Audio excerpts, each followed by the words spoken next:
안녕하세요. 합격스킬입니다. 오늘은 특수교육학 기출문제집 2권을 비교 리뷰하기 위해서 이렇게 영상을 찍게 되었습니다. 교재는 2가지를 준비했는데요. 사실 시중에 특수교육학 기출문제집이 더 많은 것은 저도 알고 있는데 그것들을 다 모두 구매할 수는 없어서 제가 사용해봤던 교재 2가지로 한번 준비를 일단 해봤습니다. 첫 번째는 특수교사를 꿈꾸며 카페에서 판매하고 있는 기출로라는 기출문제집입니다. 두 번째는 서진 강사님의 끈기라는 기출문제집입니다.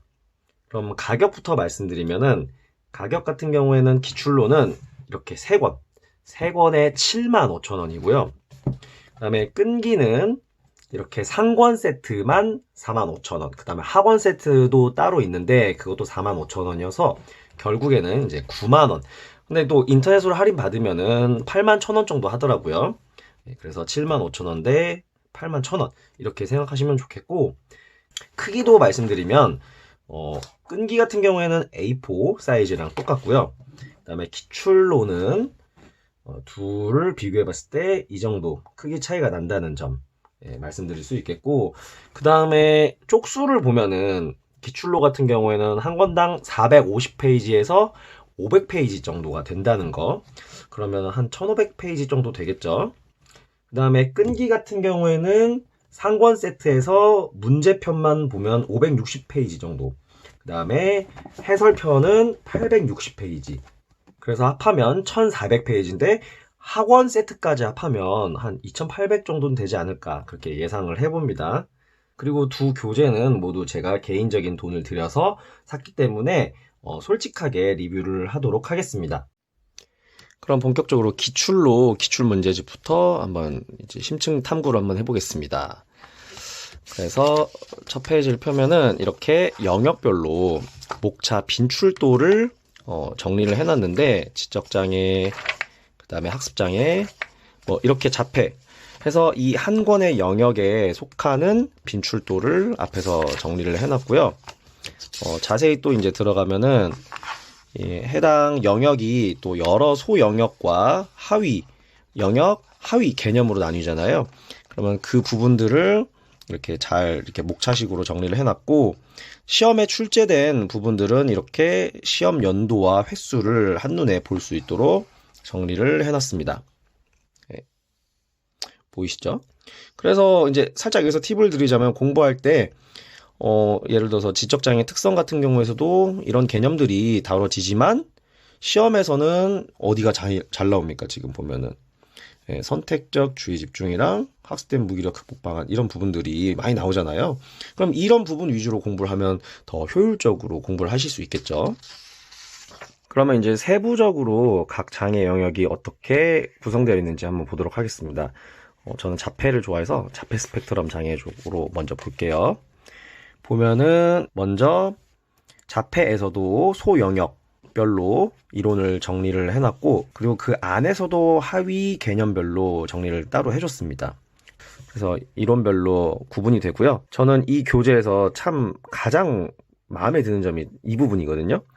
이렇게 시험에 출제가 된 문장을 언더라인을 쳐주고, 여기에 보시면은 출제 연도랑 문제 번호까지 적어줬어요. 예. 이게 왜 좋냐면요. 사실 뭐 DSM-5 진단 기준 하면 A부터 E까지 공부하시다 보면은 이게 내용이 너무 많잖아요. 암기를 어디를 해야 되는지 이게 포인트도 안 잡히고. 그런데 이 기출로 문제집에서는 시험에 출제된 부분을 명확하게 표시를 해줘가지고 조금 더 공부를 효율적으로 할 수 있다는 점, 이 점이 참 저는 마음에 들거든요. 예. 그다음에 문제를 보시면은 문제에서는 이렇게 왼쪽 상단에 진단 기준 및 변화에서는 몇 년도에 문제가 출제됐는지 번호랑 같이 정리가 되어 있고, 그다음에 한 페이지 안에 이렇게 문제들을 가능한 많이 넣어줬어요. 이게 이제 크기가 체감이 안 될 텐데 이렇게 지우개로 한번 놓고 비교를 하면은 보이겠죠? 예. 그래서 문제 하나당 크기가 작긴 한데 뭐 눈에 안 보일 정도, 그 정도는 아니에요. 그 정도는 아니라서 걱정은 안 하셔도 되고, 저는 이렇게 한 페이지 안에 작게 문제를 넣어준 게 오히려 저는 좋은데, 왜냐면요 자폐의 진단 기준 및 변화 파트에 대한 기출문제를 풀어보면서 어떤 포인트가 시험에 자주 나오는지 확인할 수 있고, 그 다음에 해당 개념에 대한 기출 흐름도를 파악하기에도 좋거든요. 예전엔 이런 부분이 나왔는데 최근에는 이렇게 나오고 있구나. 이런 부분들을 캐치하기가 좋아서 저는 오히려 이렇게 작게 문제가 들어간 게 좋더라고요. 그리고 한 가지 또 이제 특징은 문제에 대해서 답이 밑에 바로 이렇게 적혀 있습니다. 네, 이 부분은 뭐 장점이자 단점이 될 수 있는데, 장점 같은 경우에는 문제를 풀고 답을 어쨌든 확인은 해야 되잖아요. 그럴 때 다른 기출문제집 같은 경우는 막 뒤로 넘겨가지고 답안을 막 찾고 막 해야 돼요. 그쵸? 그래서 찾는 시간도 좀 더 걸릴 수도 있고, 그런 번거로움을 줄여줄 수 있다는 점은 장점인데, 이제 혹시나 난 이런 것들이 좀 문제 푸는데 조금 방해가 되는 것 같다, 왠지 시선이 이쪽으로 가게 된다, 그러면은 그런 부분들은 좀 불편할 수 있죠. 그러신 분들은 뭐 포스트잇을 이렇게 붙여놓는다든지 해서 그때그때 순간적으로 가리고 답을 확인하면 좋을 것 같습니다. 그 다음에 이 지금 목차별 빈출도를 앞에서 한 번에 쫙 정리를 해줬어요. 뭐 지적장애, 학습장애. 그런데 이거를 각 영역의 앞에 넣어주면은 더 좋지 않을까라는 생각도 했습니다. 그래서 이 기출로 교재는 여기서 이제 리뷰를 마치고,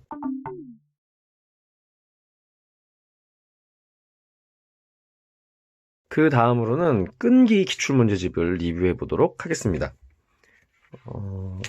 교재를 보시면은 각 장애 영역을 시작하기 전에 이렇게 목차 형태로 정리를 잘 해줬고요. 각 목차에서도 시험이 몇 번 출제가 되는지 출제 연도를 표시를 해줬죠. 그리고 두 번째 특징은 이렇게 연도별로 개념이 정리가 돼 있다는 점. 그래서 한눈에 파악하기가 좋죠. 언제 출제되는지도 보고.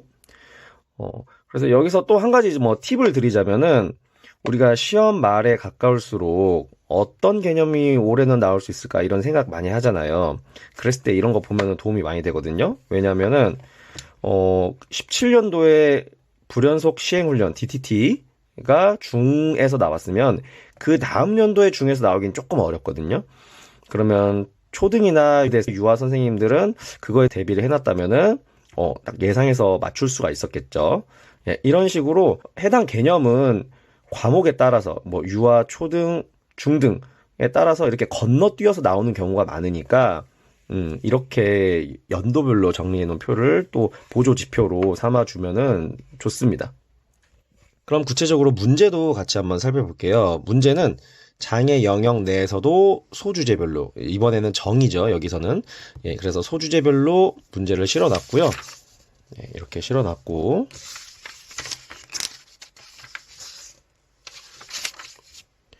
그 다음에 정의와 직접적으로 관련된 소문항은 이렇게 하이라이트로 표시를 해줬어요. 나머지 문항은 이 문제가 출제됐을 당시에 같이 옆에 있던 문항이라서 총체적으로 문제를 볼 수 있다는 장점도 있어요. 다만 자폐 스펙트럼 장애 정의와 관련된 문제는 아니다 보니까 이런 부분들은 스킵해도 괜찮겠죠? 그 다음에 해설편을 보면 이렇게 장애 영역의 소주제별로 이론 내용을 잘 정리를 해두었습니다. 이론 정리 잘 돼 있죠? 그리고 답안에 대한 내용도 깔끔하게 잘 적혀져 있고요. 답안에서 필요한 풀이 자료까지도 실어놨습니다. 그래서 풀이 자료가 정말 꼼꼼하게 잘 적혀 있더라고요. 자료가 풍부하게 실려 있는데 제안을 하나 드린다면은 시험에 출제된 문장이나 단어는 밑줄이나 연도 표시를 해주면은 수험생들이 더 공부하기가 편할 것 같습니다. 이렇게 해서 두 가지 기출문제집을 비교 리뷰를 해봤는데요. 총평을 드리자면 기출로 같은 경우에는 시간이 없는 수험생들, 뭐 대학원생, 육아하시는 분들, 일하시는 분들한테는 좀 효율적으로 다가갈 수 있는 기출 문제집일 것 같습니다.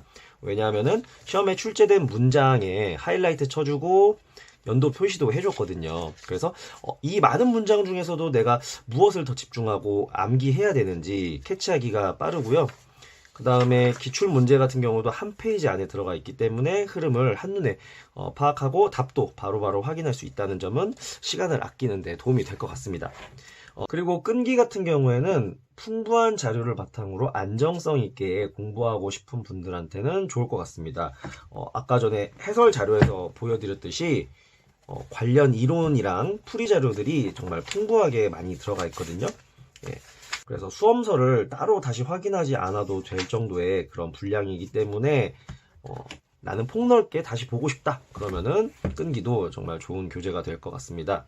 제가 이렇게 두 가지 교재를 말씀드렸지만 사실 이 교재 말고도 다른 교재도 더 좋을 수도 있어요. 한 가지 근데 제안을 드리고 싶은 거는 이 교재가 아니더라도 어떤 기출 분석집을 하나를 사더라도 한 권 정도는 더 보조로 교재를 사는 게 저는 좋다고 생각을 합니다. 왜냐면은 강사에 따라서 교재에 따라서 모범 답안이 서로 조금은 다를 수 있어요. 대부분은 다 같습니다. 그런데 난이도가 높은 문제 같은 경우에는 강사마다 조금씩 다를 수 있거든요. 그러면은 두 교재를 비교해 보면서 나한테 더 적절하고 합리적인 답안이라고 생각하는 부분을 참고해서 답안 작성 연습을 하면은 좋겠죠.